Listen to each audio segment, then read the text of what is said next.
There's a lot of, when you look at those surveys, right, whether it's the New York Fed, one of their surveys asks all consumers, what are your expectations for inflation in a year, 3 years, and 5 years? And those expectations are all 3%, 3%, and 3%, literally 3.0 on the dot. And it's been that way for probably 6 months or so. So there wasn't this huge surge overall in those expectations. Another one that comes out that's been around for a long time is the University of Michigan survey. It's consumer sentiment, it's inflation expectations. These are, these kind of numbers come in and out of favor depending on what kind of cycle that we're in. And right now they matter a lot, where for 10 years, no one cared about them.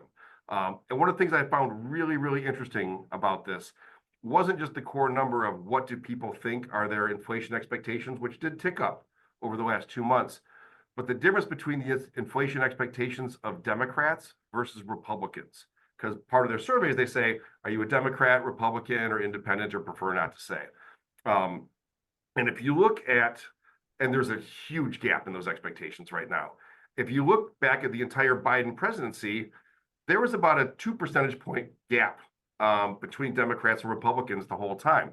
You had a case where, on average, Democrats thought we would have only have 1.5% inflation, maybe 2%.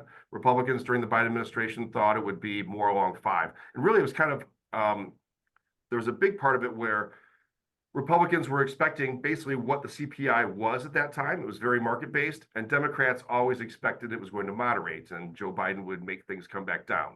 And then as soon as the election happened, those completely flipped, not only flipped, but got even more exaggerated. If you look at that breakdown right now, on average, the Democrats surveyed expected 5.5% inflation over the next year. The Republicans surveyed expected 0.0% inflation in the next 12 months.